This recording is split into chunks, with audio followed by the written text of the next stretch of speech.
رب العالمين والصلاة والسلام على سيد الأنبياء والمرسلين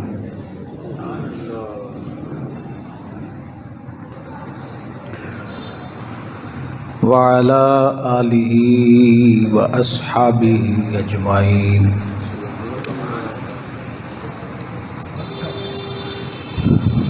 أما بعد فأعوذ بالله من الشيطان الرجيم. بسم الله الرحمن الرحيم. فيهن قاصرات الطرف لم يطمثهن إنس قبلهم ولا جان فبأي آلاء ربكما تكذبان.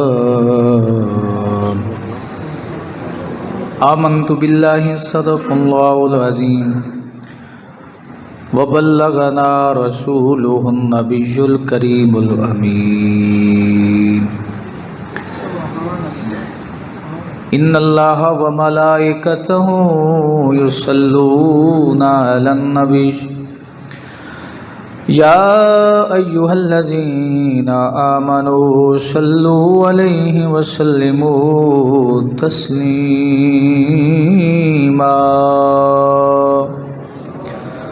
الصلاة والسلام عليك يا رسول الله.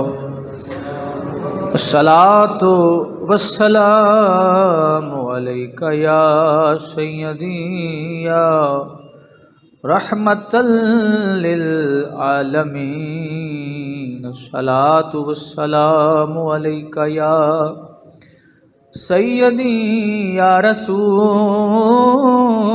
الله وعلى آلك وأصحابك يا خاتم الأنبياء والمرسلين.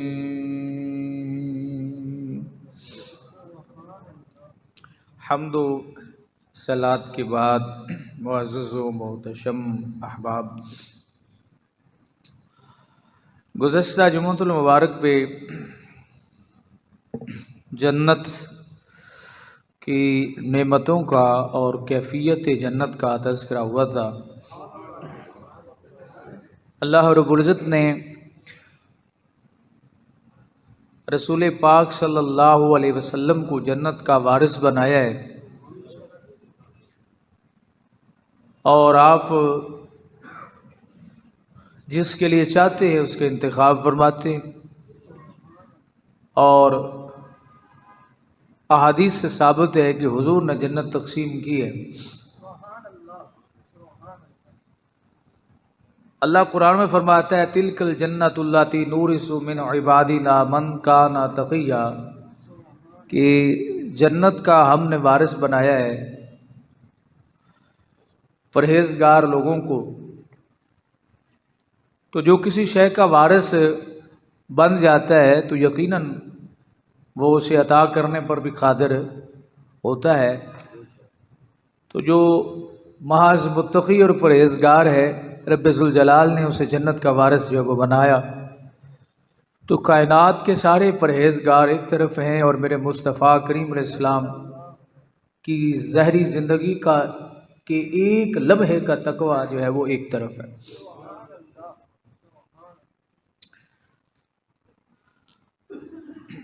متعدد احادیث کے اندر حضور سے اس کے سوالات بھی کیے گئے کہ یا رسول اللہ جنت چاہیے، یا رسول اللہ جنت چاہیے، یا رسول اللہ جنت چاہیے، یا رسول اللہ جنت چاہیے.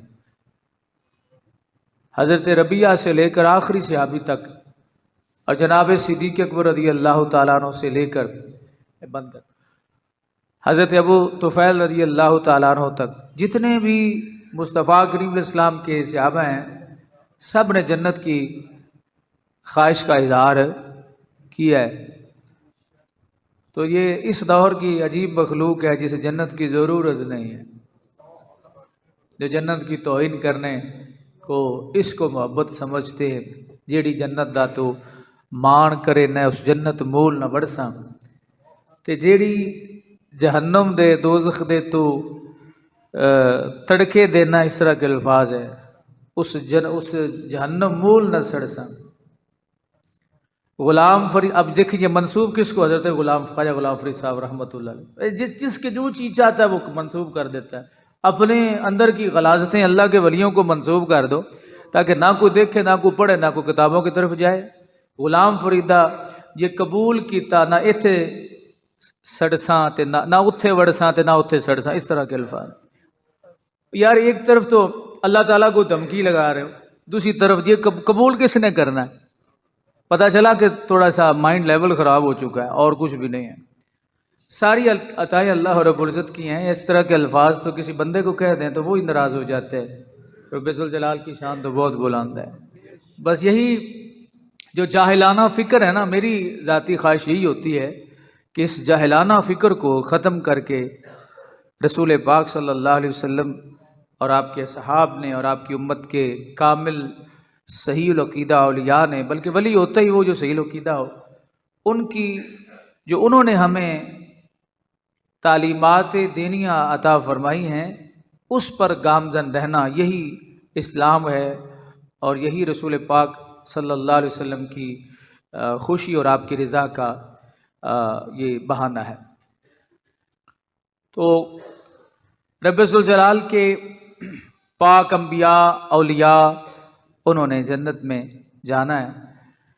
حضور احد کے مقام پہ یعنی جب غزوہ احد ہوا تو میرے مصطفیٰ کریم اسلام کی خدمت میں ایک شخص قریب ہوا. انہوں نے کہا کیا بات ہے؟ عرض کیا اللہ کے نبی اگر میں کافروں کو قتل کر دوں تو کہاں جاؤں گا؟ حضور نے سیدھا جنت میں چلے جائے. وہ اسی لمحے گئے، جا کے کفار پہ حملہ کیا اور جام شہادت جو ہے وہ نوش کیا. تو پتہ ہے نا حضور کو اس نے جنت میں جانا ہے. ورنہ کتنے ایسے لوگ ہیں جو لڑ بھی رہے ہوتے تھے اور مائیت مصطفیٰ میں لڑ رہے ہوتے، لیکن حضور فرماتے تھے یہ جنتی نہیں ہے، یہ جنتی نہیں. جس طرح ایک حدیث پاک کا مفہوم ہے عرض کر دیتا ہوں کہ ایک غزوہ میں رسول پاک علیہ السلام کے صحابہ نے دیکھا کہ ایک شخص بڑے ذوق شوق سے لڑائی کر رہا تھا. صحابہ نے عرض کیا یا رسول اللہ یا حبیب اللہ، یہ بندہ بڑا لڑائی بڑی زبردست کر رہا ہے، بڑے کافروں کو مار رہا ہے. حضور نے فرمایا یہ جہنمی ہے. پتہ چلا کہ مصطفیٰ کے ساتھ رہ کر عظیم عبادت جہاد جسے کہتے ہیں اس میں شامل ہو کر بھی ضروری نہیں کہ بندہ جنتی ہو. جنتی وہ ہوگا جس پہ اللہ راضی ہوگا. اور اللہ کن پر رضی اللہ عنہم، سمجھے؟ میرے آقا کریم صلی اللہ علیہ وسلم کے صحابہ اب انہوں نے یہ نہیں کہا کہ یا رسول اللہ یہ کیسے ہو سکتا ہے، وہ خاموش رہے، دیکھتے رہے کہ یہ غلطی کون سی کرتا ہے. لڑتے لڑتے لڑتے لڑتے کسی کافر کا تیر یا تلوار یا بھالا یا نیزہ لگا تو اسے درد بڑی شدید ہوئی. اس نے دیکھا کہ اب جان نہیں نکل رہی تو اس نے تلوار کا دستہ پکڑ کے دستے سے تلوار پکڑی اور اس کی جو نوک ہے اپنے سینے میں گاڑ لی اور قتل مر گیا. تو صحابہ کرام نے کہا اللہ کے نبی نے سچ فرمایا کہ اس نے آخری لمحات میں خودکشی کر لی. اور خودکشی کرنے والا، آپ کو پتہ ہے حدیث پاک دو دفعہ مضمون بھی یہ میں نے بیان کیا تھا کہ خودکشی کرنے والا جو ہے وہ جس طرح مرا ہو، جس طرح خودکشی کی ہو، اسی طرح قیامت تک وہ اس طرح مرتا رہے گا. حضور نے فرمایا یہ جہنمی ہے. پتہ چلا اللہ رب العزت کے پاک نبی صلی اللہ علیہ وسلم کو یہ علم ہے کون جنتی ہے کون جہنمی ہے. جس نے جنت میں جانا ہے، جس نے آ کے جنت مانگی ہے، حضور نے یہ نہیں فرمایا کہ میرے اختیار میں نہیں ہے، اسے عطا فرمائی.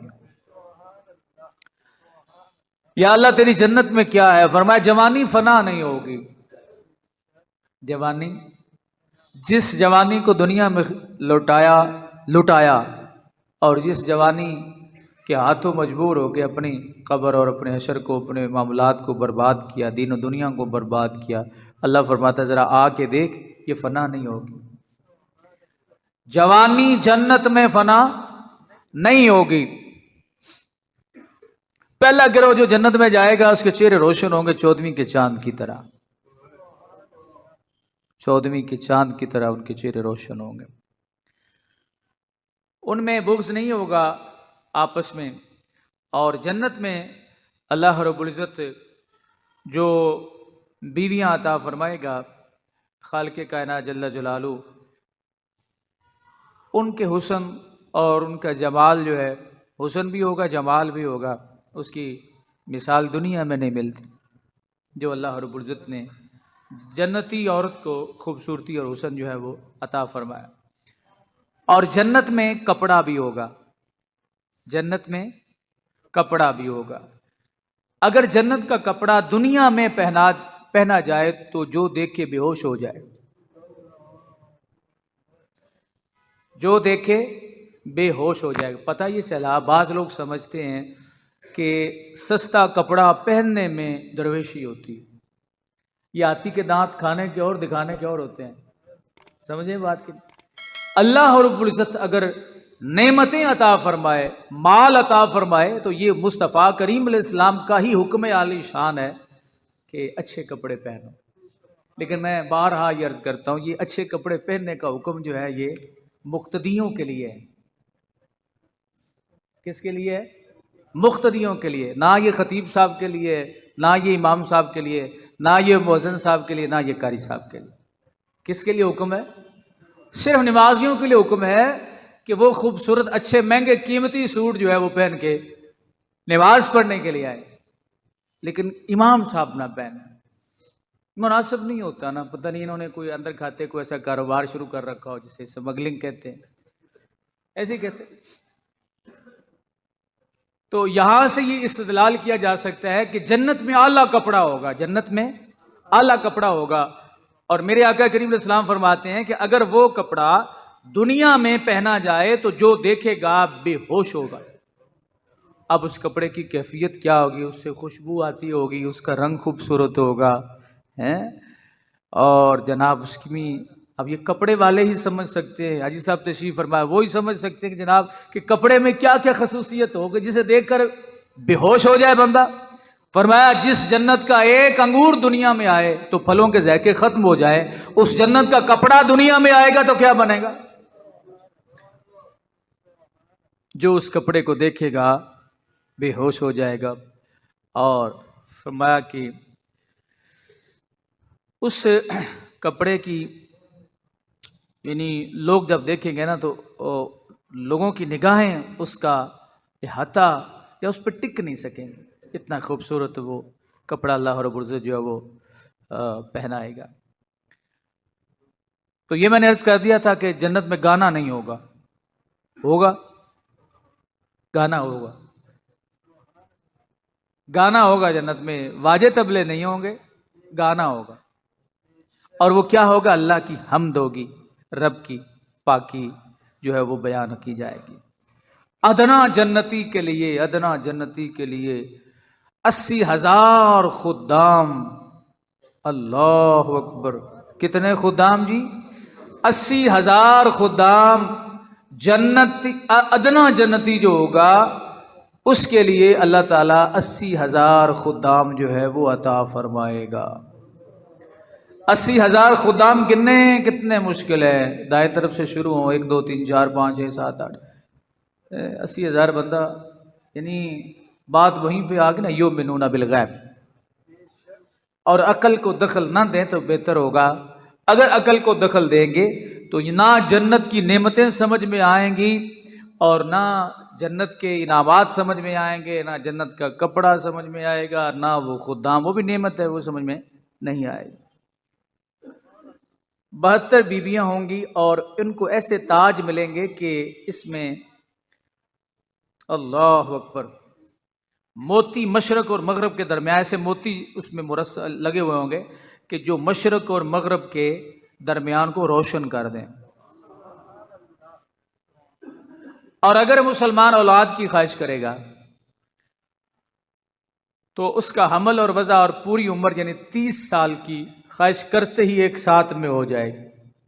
اللہ، شاید آپ نے توجہ نہیں فرمائی اس بات کی طرف.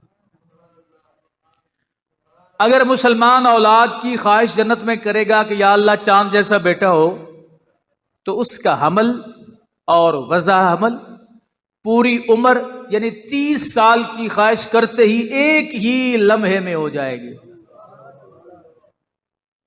اللہ نے وہ جنت مسلمانوں کو، حضور کے غلاموں کو عطا فرمانی۔ اور ایک بڑی اہم چیز جو یہاں ہے، جنت میں ڈھونڈیں گے نہیں ملے گی، اس لیے یہاں ہے تو اس کو غنیمت سمجھو اور رج رج کے وہ عمل دہراؤ۔ بتاؤں، بڑا خوبصورت عمل ہے یہ، آپ کی طبیعت خوش ہو جائے گی اور آپ اس کے شوقین بھی ہیں۔ وہ یہ ہے جناب کہ جنت میں نیند نہیں ہوگی، اتنے سو لو رج کی۔ اس لیے آپ مسجد میں تشریف لاتے ہیں تو رج رج کے سویا کریں کہ یہ تو جنت میں بھی نہیں ملے گی۔ نیند جنت میں میسر نہیں آئے گی جناب، اس لیے رج رج کے یہاں پہ سو۔ اچھا کیوں نہیں ہوگی نیند؟ اس لیے کہ نیند موت کی ایک قسم ہے، نیند موت کی ایک قسم ہے، اور جنت میں موت کوئی نہیں۔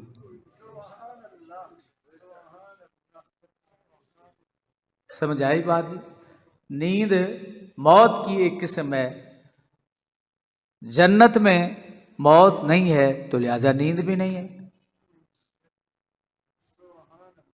تو اس لیے اسے غنیمت سمجھیں، کوئی موقع ہاتھ سے جانے نہ دیا کریں۔ نماز میں بھی سو لیا کریں، دکان پہ نہیں، دکان پہ تو نہیں سونا چاہیے، معاملات خراب ہوں۔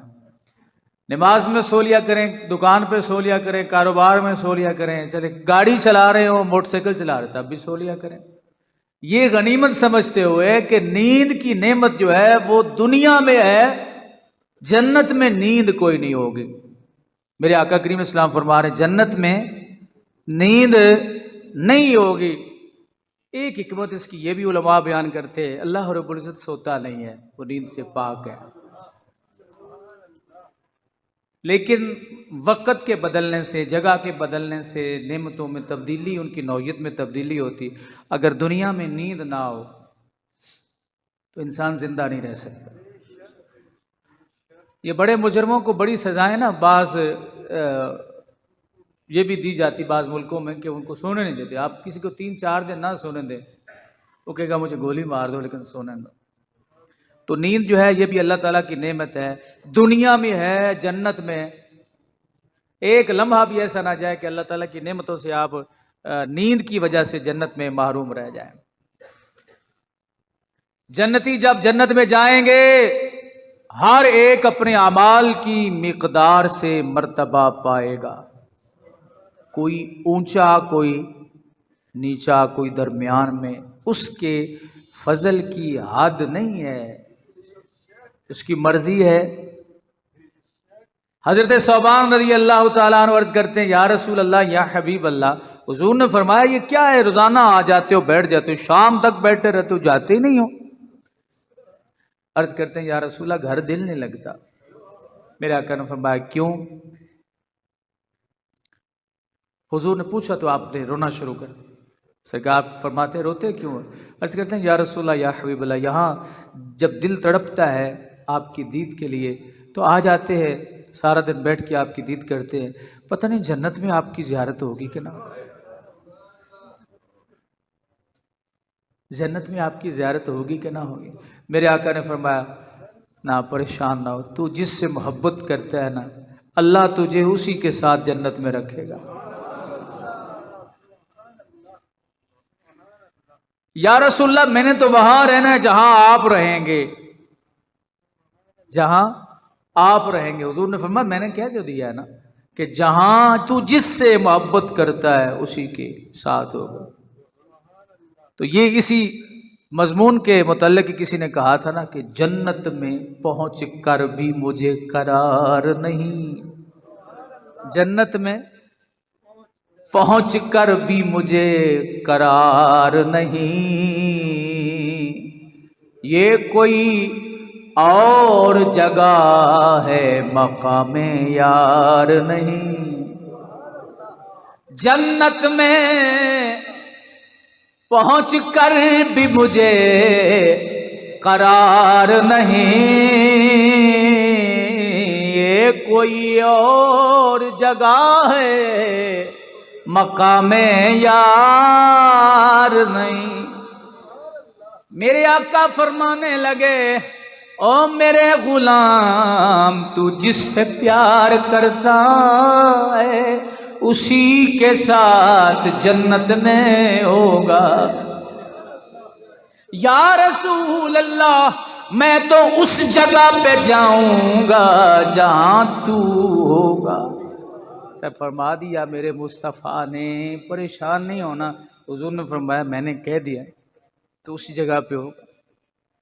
اور جنت میں حضور کا مقام کیا ہوگا یہ آگے آئے گا، بندہ حیران رہ جائے گا، اللہ مقام محمود عطا فرمائے گا۔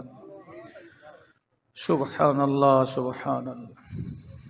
تو بات میں کر رہا تھا جناب، جنتی جنت میں جائیں گے تو اپنے مرتبے کے حساب سے ان کے اعمال کی مقدار سے مرتبے ہوں گے، اور اس کے فضل کی حد نہیں ہے۔ پھر انہیں دنیا کی ایک ہفتہ کی مقدار کے بعد اجازت دی جائے گی کہ وہ اپنے پروردگار کی زیارت کریں۔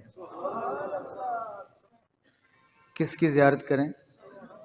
اللہ رب العزت کی زیارت جنت میں ہوگی، دنیا میں نہیں۔ جنت میں زیارت ہوگی۔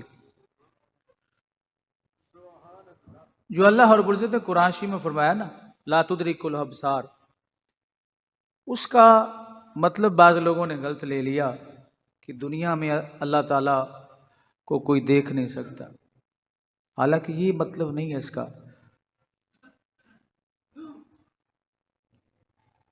اللہ کا احاطہ نہیں کیا جا سکتا، جس کا احاطہ کیا جا سکے وہ خدا نہیں ہو سکتا۔ نبی کریم صلی اللہ علیہ وسلم نے رب ذوالجلال کو دیکھا لیکن احاطہ نہیں کیا۔ ادراک کہتے ہیں احاطے کو، کہ کوئی شے آپ مثال کے طور پر یہ موبائل ہے نا، تو اس کو چاروں طرف سے آپ دیکھ لیں، رب ذوالجلال کو اس طرح کوئی نہیں دیکھ سکتا۔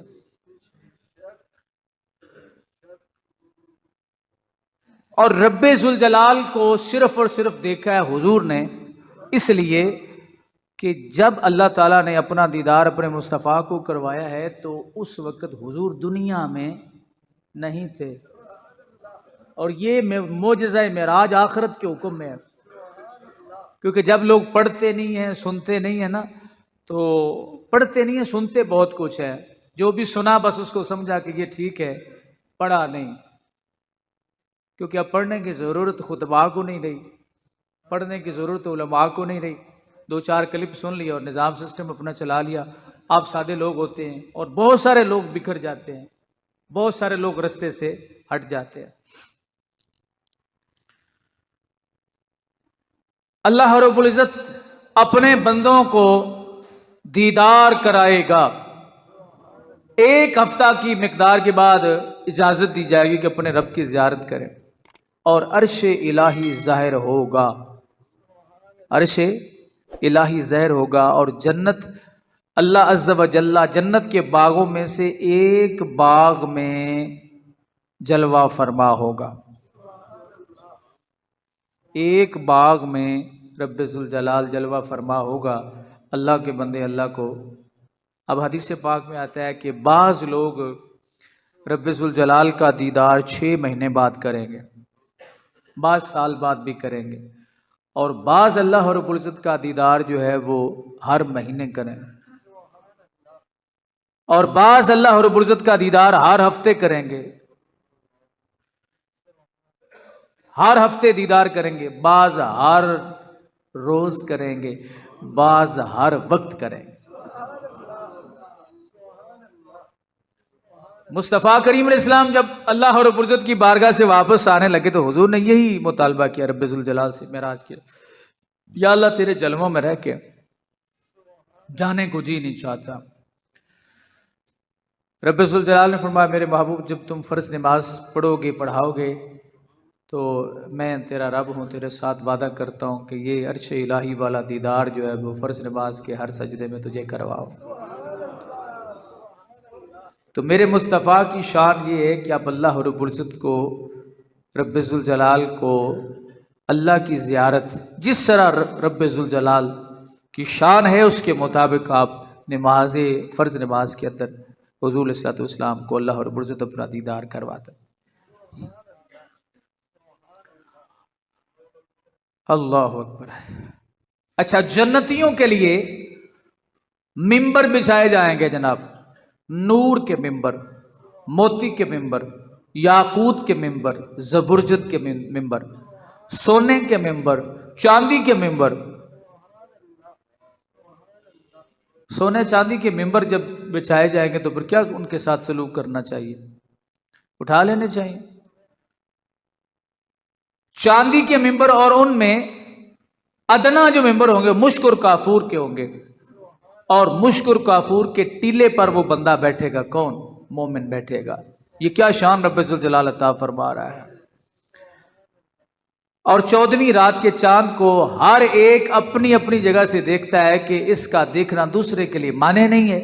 اس طرح اللہ رب العزت کا دیدار جو ہے وہ جنت میں ہوگا. خدا کا دیدار اتنا صاف ہوگا جیسے آفتاب اور 14ویں رات کا چاند ہوتا ہے. اب وہ کیسے ہوگا، کیسے ہوگا، یہ اللہ جانے اور اللہ کا رسول جانے. یا اس وقت جب اللہ رب العزت کا دیدار کریں گے جنت میں تو سبحان اللہ، اب اس کی مرضی ہے وہ ہمیں کس قابل سمجھتا ہے، وہ کس طرح ہمیں اپنا دیدار کروائے گا. تو اللہ رب العزت کے دیدار کے متعلق جو بعض لوگ تو اس کے قائل ہی نہیں ہیں کہ حضور نے بھی نہیں دیکھا، شاید انہیں یہ کہہ کے خوشی ہوتی کہ حضور نے اللہ کو نہیں دیکھا. وہ سمجھتے ہیں شاید اس میں کوئی بہت بڑا ہم نے کام کیا اور بڑے دین کی خدمت کا. لیکن نبی نے رب کو نہیں دیکھا، یہ بڑی خوشی کی بات ہے، یہ خوشی والی بات ہے. نبی نے رب کو نہیں دیکھا، انہوں نے پھر اپنے بزرگوں کو نہیں پڑھا. جو چیز ناممکن ہو اس کی وقت کا تعین تو ہو سکتا ہے کہ اس وقت ممکن ہے، اس وقت ناممکن ہے. اور جو بالکل ہی ناممکن ہو وہ یہ نہیں ہے کہ دنیا میں نہ ہو آخرت میں ہو. جو آخرت میں ہوگا وہ دنیا میں بھی ہو سکتا ہے، لیکن اللہ چاہے تو، اللہ چاہے تو، رب چاہے تو سب کچھ ممکن ہے. رب نہ چاہے تو کچھ بھی ممکن ہے نہیں ہے. یہ جملہ تو کہہ دیا، خدا چاہے تو ایک آن میں کروڑوں محمد بنا سکتا ہے. یہ جملے لکھے لوگوں نے اپنی، اور یہ پڑھ کے خوش ہوتے ہیں کہ جناب یہ کمال لکھا ہے کہ خدا چاہے تو ایک آن میں کروڑوں محمد بنا سکتا ہے. بھئی بات یہ ہے، جب اللہ نے اپنے محبوب کو بنا کے فرما دیا ما کان محمد ابا احد من رجالکم ولکن رسول اللہ وخاتم النبیین وکان اللہ بکل شیء علیما. جب رب ذوالجلال نے اپنے محبوب کو بنا دیا تو رب نے خود ہی کہا کہ اب نہیں ایسا ہو سکتا. تو پھر یہ آپ جملہ کہہ کے کس طرف بات لے جانا چاہتے ہیں؟ یہ میں بڑے حضرات کی بات کر رہا ہوں، کسی جاہل بندے کی نہیں بات کر رہا جو کسی دکان پہ بیٹھ کے باتیں کرنے والا ہو، ریڑی پہ کھڑا ہو کے باتیں کرنے والا ہو. کہنے کا مطلب یہ ہے کہ جو اندر بغض ہے کہ اللہ کے نبی کو ڈی گریڈ کیا جائے، ان کو عام سا جو ہے وہ عام سمجھا جائے. لیکن بات ذہن نشین کر لیجئے، اللہ نے اپنے محبوب کو عام بنایا ہی نہیں ہے، اور رب نے اپنے نبی کو اپنے وجود پر دلیل بنایا ہے. برہان من ربکم، کہ میری ذات پہ سمجھنا چاہتے ہو، مجھے سمجھنا چاہتے ہو تو میرے محبوب کی سر سے لے کر پاؤں تک اس پہ توجہ دو، تمہیں میں سمجھ میں آ جاؤں. اللہ نے فرما دیا کہ اللہ میں نے اپنے محبوب کو آخری نبی بنا دیا، بس بات ختم ہوگی. پھر تمہارا یہ کہنا کہ خدا چاہے تو ایک آن میں کروڑوں محمد بنا سکتا ہے، اس کا مطلب یہ اللہ اپنا بنایا قاعدہ توڑے گا. اگر کوئی شخص یہ عقیدہ رکھے کہ اللہ اپنے بنائے ہوئے قاعدے کو توڑے، اپنے فرمان کو توڑے، تو پھر اس کلام میں خرابی لازم آئے گی؟ کوئی نہیں. تو یہ اعتراض رسول اللہ پہ نہ ہوا، یہ اعتراض اللہ رب العزت کے کلام پہ ہو جاتا ہے. تو انسان کو انتہائی شان رسالت کا مسئلہ ایسا مسئلہ ہے کہ اس میں انتہائی محتاط رہنا چاہیے کہ کہیں بھی کوئی ایسی بات نہ ہو جائے جس سے رب ناراض ہو جائے، جس سے اللہ تعالیٰ ناراض ہو جائے۔ تو رب ذوالجلال جناب اپنے بندوں کو اپنا دیدار جو ہے وہ جنت میں کروائے گا۔ سبحان اللہ۔ اچھا، اب اللہ کیا فرمائے گا؟ رب ذوالجلال تجلی جب فرمائے گا نا، ان میں سے کسی کو یہ فرمائے گا، ہر کسی کو نہیں، اللہ اس سے کہے گا اے فلاں بن فلاں، تجھے یاد ہے تو نے ایک دن ایسے ایسے کیا تھا، دنیا میں ایسے بھی کیا تھا، ایسے بھی کیا تھا، ایسے بھی کیا تھا، ایسے بھی، یاد ہے تمہیں؟ تم نے ایسے کیا تھا۔ یعنی دنیا کے بعض معاصی، بعض گناہ رب ذوالجلال اس بندے کو یاد دلائے گا۔ کہاں پہ؟ یا اللہ سونیا مالکا جان دے ہوں، تو نے فضل فرما دیا ہے، ہمیں جنت میں بلا لیا ہے، اب یاد کرا رہا ہے اللہ، اے اللہ ہمیں تو وہ ہمارے گناہ یاد ہے۔ لیکن یہاں سے یہ بات سمجھیں کہ مصطفیٰ کے امتی اور جنتی کتنے خوش نصیب ہوں گے جن سے اللہ مخاطب ہوگا، جن سے رب مخاطب ہوگا۔ آپ کسی وزیر مشیر کسی بڑے سے ملنے کے لیے جائیں تو آپ کے ساتھ اس کی گڑبڑ ہو، وہ کہ چلو یار انہوں اندر لے آؤ، اندر آپ چلے جائیں تو آپ کو وہ کرسی پہ بٹھا دے اور کہ یار آپ نے فلاں دن یہ کام بھی کیا تھا، یہ بھی کیا تھا، یہ بھی کیا تھا۔ اس سے اس کی محبت کا اظہار ہے کہ ہمیں معاف تو جس نے پہلے کر لیا، اندر بلا لیا ہے، پھر بھی ہم سے کلام کر رہا ہے، تو اس بندے کا مقام کیا ہو؟ اللہ فرمائے گا تو نے فلاں دن یہ کیا تھا، یہ کیا گیا، یہ کیا تھا۔ بندہ عرض کرے گا اے میرے رب کیا تو نے مجھے بخشا نہیں ہے؟ یا اللہ تو نے مجھے بخشا نہیں ہے؟ اللہ فرمائے گا ہاں، میری مغفرت کی وسعت کی وجہ سے تو اس مرتبے کو پہنچا ہے، اگر میری مغفرت میں وسعت نہ ہوتی تو بھلا اس مقام تک پہنچ سکتا تھا۔ میں نے تجھے معاف کیا ہے تو یہاں آیا ہے، میں نے تجھ پہ فضل کیا ہے تو یہاں آیا ہے۔ میں نے عرض کیا کہ جنت میں ایک شے نہیں ہوگی جو یہاں ہے، وہ کیا ہے؟ نہیں، اس لیے آپ اس کو غنیمت سمجھیں اور یہاں جتنا مرضی لطف اندوز ہو لیں، کیونکہ نیند جنت میں بری گال بنے ہیں۔ جنت میں نیند نہیں ہوگی، اس لیے جہاں جی چاہے جہاں پر آپ موجود ہو رج کے سو لیا کریں، تاکہ یہ ہو سکتا ہے جنت میں ہمیں یہ میسر نہیں آئے۔ اچھا جی توجہ فرمائیں جناب۔ یا اللہ ٹھیک ہے مولا تو نے معاف کر دیا، ہم یہاں پہ آ گئے ہیں۔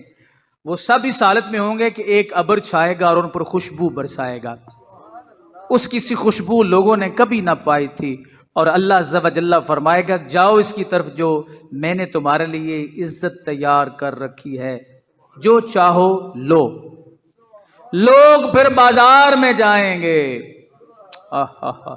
سبحان اللہ، پھر لوگ ایک بازار میں جائیں گے جس سے ملائکہ گھرے ہوئے ہوں گے،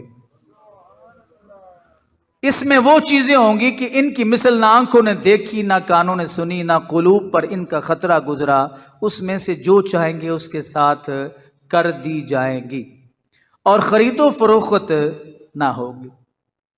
جنتی اس بازار میں باہم ملیں گے، چھوٹے مرتبہ والا بڑے مرتبہ والے کو دیکھے گا، اس کا لباس پسند کرے گا، گفتگو کبھی ختم نہ ہوگی، چلتی رہے گی۔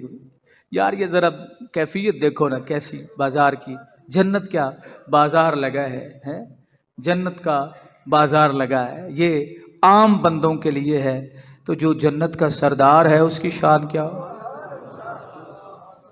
جنت کے سردار کی شان کیا ہو؟ گفتگو ختم نہ ہوگی، خیال کرے گا کہ میرا لباس اس سے اچھا ہے، اور یہ اس وجہ سے کہ جنت میں کسی کے لیے غم نہیں ہے، ہر بندہ یہ خیال کرے گا کہ میرا لباس جو ہے دوسرے سے زیادہ اچھا ہے، وہ کہے گا میرا لباس دوسرے سے زیادہ اچھا ہے، وہ کہے گا میرا لباس دوسرے سے زیادہ اچھا ہے۔ اگر کسی بندے کو یہ بات دیر میں آ جائے کہ فلاں کا لباس مجھ سے زیادہ اچھا ہے تو اس پہ غم گزرتا ہے نا، تو میرے مصطفیٰ فرماتے ہیں جنت میں غم نہیں ہوگا، جنت میں غم نہیں ہوگا، ہر آدمی دوسرے سے بہتر سمجھے گا کہ میرا لباس جو ہے وہ اس سے اچھا ہے، میرا لباس اس سے اچھا ہے، اور یہ اس وجہ سے کہ جنت میں غم نہیں۔ پھر وہاں سے اپنے اپنے مکانوں کو واپس آئیں گے، ان کی بیویاں استقبال کریں گی اور مبارکباد دیں گی کہ اچھا ہوا، خوش آمدید، آپ واپس تشریف لے آئے، اور آپ کا جمال اس سے بہت زائد ہے، یعنی جو لباس آپ اس بازار سے لے کے آئے ہیں نا، پہن کے آئے ہیں، آپ کا جو جمال ہے، خوبصورتی ہے، وہ اس سے بھی زیادہ ہے کہ ہمارے پاس سے آپ گئے تھے، جواب دیں گے کہ پروردگار جبار کے حضور بیٹھنا ہمیں نصیب ہوا تو ہمیں ایسا ہی ہو جانا، یہ ہمارا حق تھا کہ ہم رب کو دیکھ کے آئے ہیں، اللہ کو دیکھ کے آئے۔ پھر آپ کو پتہ ہے جب اللہ کو ہم دیکھیں گے، کہو آمین، جب رب کو ہم دیکھیں گے تو ہماری طاقت کتنی بڑھ جائے گی۔ حضرت کلیم اللہ علیہ السلام تجلی، ہاں تو کیا دیکھتے؟ چیونٹی، سیاہ رنگ کی چیونٹی کو کالی رات میں پہاڑ پر چلتے ہوئے دیکھ لیتے۔ کون؟ حضرت موسیٰ علیہ السلام۔ ایک تجلی اللہ رب العزت کی صفاتی تجلی پڑی، دیدار نہیں ہوا، تو ان کی شان یہ ہے کہ وہ ایک چیونٹی کو، سیاہ رنگ کی چیونٹی کو اندھیری رات میں زمین پر چلتا دیکھ لیتے ہیں، اور جنتی جب اللہ رب العزت کو ڈائریکٹ دیکھیں گے ان کی شان کیا ہوگی۔ چیزیں وہی ہیں، اگر اللہ رب العزت کا فضل ہو تو دنیا میں بھی حاصل ہو سکتی ہیں، اگر اللہ رب العزت کا فضل نہ ہو تو نہیں حاصل ہو سکتی ہیں۔ اس لیے یہ انکار کرنا جناب کہ فلاں اللہ کے ولی نے یہ نہیں دیکھ سکتا، وہ یہ نہیں کر سکتا، وہ نہیں کر سکتا، تمہارے بندے کی بنائی ہوئی ہاتھ کی مشینیں سب کچھ دیکھ سکتی ہیں، اللہ کا ولی جو ہے یہ واضح طور پر اللہ رب العزت کی اولیاء سے دشمنی ہے، ان سے بغض ہے کہ ان کی شانوں کا انکار جو ہے وہ کیا جائے۔ حضرت کلیم اللہ کو یہ شان ملی، اور میرے مصطفیٰ کی شان آپ نے فرمایا، میرے صحابہ، صحیح بخاری ہے، میں نماز پڑھا رہا ہوتا ہوں، حضور نے فرمایا تو تم کیا سمجھتے ہو تمہارے دلوں پہ میری نظر کوئی نہیں ہوتی؟ فرمایا مجھے اللہ کی عزت کی قسم ہے، میں تمہارے خشوع اور خضوع کو دیکھ رہا ہوتا ہوں، اللہ نے تمہارے رکوع اور تمہارے سجود مجھ پر مخفی نہیں فرمائے، اگرچہ میرا چہرہ آگے ہوتا ہے لیکن میں تمہاری دلی قلبی حالت کو دیکھ رہا ہوتا ہوں، اس لیے کہ میں جس کو دیکھ کے آیا ہوں، جس کو میں نے دیکھا ہے، اس نے مجھے اپنا آپ دکھایا ہے، تو جو اس رب کو دیکھ کے آیا اس سے کوئی چیز چھپ سکتی ہے؟ امام اہل سنت نے اس لیے کہا تھا تبارک اللہ ہے شان تیری، تبارک اللہ ہے شان تیری، تجھی کو زیبا ہے بے نیازی، کہیں وہ جوش لن ترانی، کہیں تقاضے وصال کے تھے۔ اللہ اکبر۔ تو حوریں کہیں گی، بیویاں کہیں گی، یہ کہیں گے اس لیے ہم خوبصورت ہیں، ہمارے چہروں پہ رونق ہے کہ آج ہم نے اپنے رب کو دیکھا ہے، اور ہم بازار سے ہوتے ہوئے گھر آ رہے ہیں۔ یہاں آپ بازار سے ہو کے گھر جاتے ہیں تو پریشان ہوتے ہیں، کیونکہ جو کچھ لاتے ہیں وہ خرچ کر کے خالی جیب گھر لوٹ جاتے ہیں، لیکن جنت کے بازار سے جب جنتی جائیں گے نا، اپنے گھروں میں، اپنے محلات میں جائیں گے تو وہ خوش ہوں گے، ان کی بیویاں ان کا استقبال کریں گے، ان کی بیویاں ان کا استقبال کریں گی۔ جنتی باہم ملنا چاہیں گے تو ایک کا تخت دوسرے کے پاس چلا جائے گا، ایک کا تخت جو ہے وہ ڈرون بن جائے گا، ٹھیک ہے، اڑے گا، دوسرے کے پاس چلا جائے گا۔ میں آپ سے ملنا چاہتا تھا، ابھی آپ خواہش کا اظہار کریں، وہ تخت اٹھے گا فوراً، جس سے آپ کی ملاقات کا اشتیاق ہوگا، آپ اس کے پاس، وہ تخت آپ کو لے جائے گا۔ اور ایک روایت میں آتا ہے کہ ان کے پاس، جنتیوں کے پاس نہایت اعلیٰ درجہ کی سواریاں اور گھوڑے لائے جائیں گے، اور ان پر سوار ہو کر جہاں چاہیں گے جائیں گے، گھوڑوں پر سوار ہو کر جہاں چاہیں گے جائیں گے۔ سب سے کم درجہ کا جو جنتی ہے، اس کے باغات اور بیبیاں، خدام اور تخت 1000 برس کی مسافت تک ہوں گے، 1000 برس کی مسافت کا، یعنی 1000 برس اگر بندہ چلتا رہے تو جتنا سفر کرتا ہے اتنا لمبا تخت ہوگا، اور اس کے اوپر اس کی ازواج ہوں گی، عورتیں ہوں گی، خدام ہوں گے، بیویاں جو ہیں وہ موجود ہوں گے۔ جس چیز سے اللہ رب العزت نے دنیا میں منع فرمایا، رب کائنات نے ان چیزوں کی کثرت دنیا میں کہ جنت میں جو ہے وہ کر دی کہ اس پر تمہارے لیے امتحان تھا دنیا میں تو پاس ہو۔ یہ سنت شریف ہے، داڑھی شریف، جنت میں نہیں ہوگی۔ جنت میں داڑھی شریف نہیں ہوگی۔ فرما دیکھتے ہیں یہ اللہ فرمایا میرے مصطفیٰ کریم رب کا حکم ہے، انبیاء نے رکھی ہے، تمام نبی اللہ کے حکم کے بغیر تو نہیں نا کام کرتے، تو رکھی ہیں، تو اس میں حکمتیں ہیں کہ یہ بات کتنی مانتے ہیں۔ اتنا لمبا جناب والا وہ تخت ہوگا کہ اس کے اوپر نعمتیں ختم نہیں ہوگا اور آپ کی ملکیت میں ہوگا 1000 برس کی مسافت تک، اور ان میں اللہ عز و جل کے نزدیک سب سے معزز وہ ہوگا جو اللہ تعالیٰ کے فضل سے صبح و شام اللہ کے دیدار سے مشرف ہوگا۔ سب سے زیادہ عزت والا جنت میں وہ آدمی ہوگا جو سب سے زیادہ اللہ تعالیٰ کا دیدار پائے گا۔ اب تو لوگوں میں اللہ کے نبی کے دیدار کے ذوق شوق ختم ہو گئے، کہاں رب ذوالجلال کا دے۔ کبھی کسی نے خواہش کیا ہے اللہ مجھے خواب میں اپنا دیدار کروا دے۔ امام اعظم ابو حنیفہ کے متعلق آتا ہے 99 مرتبہ خواب میں اللہ تعالیٰ کو دیکھا، تو طلب تھی تو دیکھا، تڑپ تھی تو دیکھا۔ آج تو کوئی پوچھتا ہی نہیں ہے، نہ کوئی پیر صاحب کے پاس سے وظیفہ پوچھتا ہے، نہ کوئی مولوی صاحب سے وظیفہ پوچھتا ہے، نہ کوئی کسی اور سے بزرگ سے وظیفہ پوچھتا ہے۔ ہر کوئی کہتا ہے گھر نہیں بستا، کام نہیں چلتا، دکان پہ آتا کوئی نہیں ہے، یہی پوچھتا۔ کبھی یہ بھی پوچھا کہ حضور کوئی ایسا وظیفہ ارشاد فرما دے جس سے اللہ رب العزت کے نبی کا دیدار ہو جائے، اور نبی کا دیدار ہو جائے رب ذوالجلال کا دیدار بھی ہو جائے۔ خواب کے اندر امام حنبل کے متعلق بھی آتا ہے، امام اعظم ابو حنیفہ کے متعلق بھی آتا ہے کہ خواب کے اندر اللہ رب العزت کا دیدار انہیں نصیب ہوا ہے۔ جس چیز کی طلب ہوتی ہے تو وہی بندے کو ملتی ہے نا، اگر طلب ہی نہیں ہے، تڑپ ہی نہیں ہے، تو پھر وہ کس طرح ملے؟ آپ سارا دن جس چیز کا خیال رکھیں گے خواب میں وہی آپ کو نظر آئے گی، اور جس چیز کا کی طلب نہیں رکھیں گے، تڑپ نہیں رکھیں گے، وہ آپ کو نظر نہیں آئے۔ فرمایا معزز سب سے زیادہ وہ ہوگا جو سب سے زیادہ اللہ رب العزت کا صبح و شام دیدار جو ہے وہ پائے گا۔ جب جنتی جنت میں چلے جائیں گے اللہ عز و جل ان سے فرمائے گا کہ کچھ اور چاہتے ہو جو تم کو دوں؟ سنیے جناب، جنت میں اچھا سوال یہاں پہ ذہن نشین کر لیجئے، اعتراض ہی کہہ لیجئے، کیونکہ اب تو لوگ دین سمجھتے یہ ہیں کہ اللہ کے نبی پر اعتراض کر دے تو ہم نے دین کا حق ادا کر دیا۔ اتنی یہ خرابی ہمارے معاشرے میں ہو رہی ہے، نبی پر اعتراض کرنے کو، نبی کی شان کم کرنے کو دین سمجھا جاتا ہے، اولیاء کی توہین کو دین سمجھا جاتا ہے۔ جو صبح و شام اللہ کے نبیوں کی، اللہ کے اولیاء کی توہین پر ڈٹے ہوئے ہیں، وہ لوگوں کو ولی بنانے کا دس دیں گے؟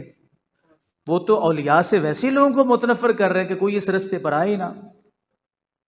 حضور نے فرمایا تھا میری شریعت ولیوں کے سہارے چلے گی، نبوت کا تو اختتام ہو گیا۔ آپ ہر وقت ولیوں کا گلہ، ہر وقت ولیوں کا گلہ لائک کرتے ہیں، بڑی خوشی سے یہ سمجھتے ہیں کہ ہم بڑا دین کا کام کر رہے ہیں۔ آپ ہر وقت ولیوں کا گلہ کرتے ہیں، نبیوں کا کر نہیں سکتے صحیح الفاظ میں، ورنہ دبے لفظوں باز نہیں آتے، دبے لفظوں باز نہیں آتے، کرتے رہتے ہیں اعتراض۔ تو آپ یہ بتائیں کہ ولایت سے لوگوں کو آپ اتنی نفرت دلا رہے ہیں تو پھر اس رستے پہ آئے گا کون؟ پتہ چلا تم جیسے نالائکوں کی بات کا کوئی اعتبار نہیں، چند نالائک تمہارے ساتھ مل جائیں گے۔ اللہ کے نبی کا فرمان حق ہے کہ میری شریعت نے چلنا ہی ولیوں کے سہارے ہے۔ بات سمجھے کوئی نہیں؟ آپ ولیوں سے نفرت کرتے ہیں، آپ ولیوں کے الٹے سیدھے نام رکھتے ہیں، نام پکارتے ہیں، وہ ایسے تھا، وہ ایسے تھا، وہ ایسے تھا، وہ ایسے تھا، وہ ایسے تھا۔ تو میرے مصطفیٰ نے فرمایا کہ میری شریعت چلنی ان کے سہارے ہے، تو پھر کس کے سہارے شریعت کو لے کے چل رہے ہو؟ پتہ چلا تم 100 گالیاں بھی نکال لو تو تمہیں اللہ رب العزت کے ولیوں کا راستہ اور ان کا وجود پھر بھی ماننا پڑے گا۔ اللہ کے ولی ہیں تو شریعت مصطفیٰ ہے۔ سمجھ آئی نا؟ یہ حضور کا فرمان ہے کہ میری شریعت جو ہے وہ ولیوں کے سہارے چلے گی۔ اللہ فرمائے گا ہاں جی کوئی اور چیز کی ضرورت ہے، عرض کریں گے مانگیں گے، نیند سے ذرا بیدار ہو، آخری لمحات ہیں اور آپ سمجھ کے یہ صحیح عمل کر رہے ہیں کہ نیند ادھر نصیب ہوگی، جنت میں نہیں ہوگی۔ اللہ فرمائے گا ہاں کچھ اور بھی چاہیے، کچھ اور بھی چاہیے جو تم کو دوں میں عطا کروں، عرض کریں گے تو نے ہمارے منہ چہرے روشن کیے رب ذوالجلال، تو نے جنت میں ہمیں داخل کیا، جہنم سے نجات دی۔ اس وقت پردہ کے مخلوق پر تھا، اٹھ جائے گا، مخلوق پر جو پردہ وہ اٹھ جائے گا، تو دیدار الہی سے بڑھ کر انہیں کوئی چیز نہ ملی ہوگی۔